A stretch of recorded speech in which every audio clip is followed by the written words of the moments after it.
मुझे मुझे मालूम है कि जो कोई भी मुझ तक पहुंचेगा वो महादेव की प्रेरणा से ही पहुंचेगा। इसलिए सबसे महत्वपूर्ण बात तो यह है कि यदि कोई महादेव को गुरु के रूप में स्वीकारता है, ये ब्रह्मांड का समस्त जड़ और चेतन सब उसे स्वीकारने के लिए तैयार हो जाएगा। एक एक जीव, जंतु, पशु, पक्षी, मनुष्य, यक्ष, गंधर्व, भूत, प्रेत, पिशाच सब उसे गुरु रूप में दिखाई पड़ेंगे और कुछ न कुछ सिखाने के लिए खड़े हो जाएंगे। एक एक परिस्थितियां गुरु के रूप में सिखाए। बहती हुई हवा, सुबह उठता हुआ सूर्य, ढलता हुआ सूर्य, रात दिन, हर एक जर्रा जर्रा उसे गुरु के रूप में उसे सिखाना प्रारंभ कर देगा।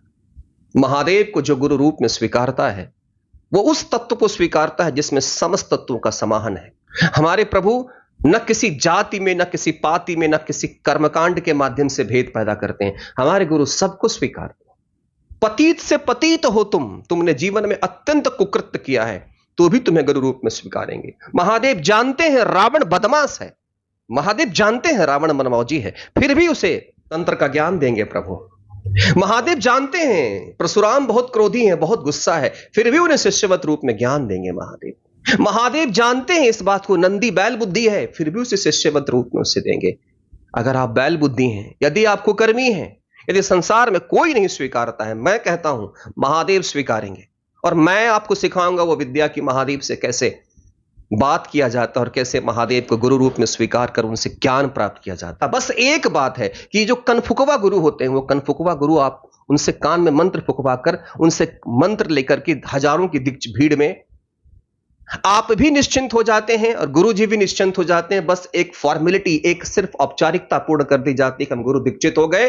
अब आप दुनिया में काम, क्रोध, लोभ, मोह, ईर्ष्या में फंसे रहिए, मंत्र जाप करते रहिए और इस गलतफहमी में आप रहिए कि हमने दीक्षा ले लिया, भवसागर से पार हो जाएंगे। नहीं, ये आप कनफुकवा गुरु के साथ कर सकते हैं, लेकिन जब आप महादेव को गुरु रूप में स्वीकारेंगे तो सदैव एक बात याद रखिएगा, मन में काम, क्रोध, लोभ, मोह, ईर्ष्या कुछ भी उस अंतरात्मा के स्तर पर चल रहा होगा, प्रभु एक एक का हिसाब रखते हैं, उनसे बेईमानी नहीं कर पाएंगे आप। वो कान में मंत्र नहीं फूकते, देवादिदेव महादेव आत्मा में वास कर जाते हैं। जब कोई व्यक्ति कहता है कि महादेव मेरे गुरु है, आत्मा में रहते हैं गुरु।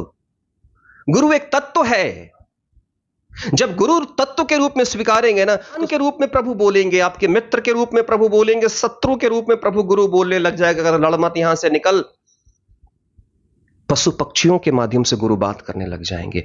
महादेव को गुरु रूप में स्वीकारना जितना सरल है उतना ही कठिन है। सरलता इस बात में एक बेईमानी नहीं, सरलता इस बात में है कि सजग हो जाइए, जागृत हो जाइए, ब्रह्मांड में आंखें खोल लीजिए। एक विधि है महादेव को गुरु के रूप में स्वीकारने का। उस विधि के माध्यम से, उस साधना विधि के माध्यम से आप महादेव की वाणी को सुन सकते हैं।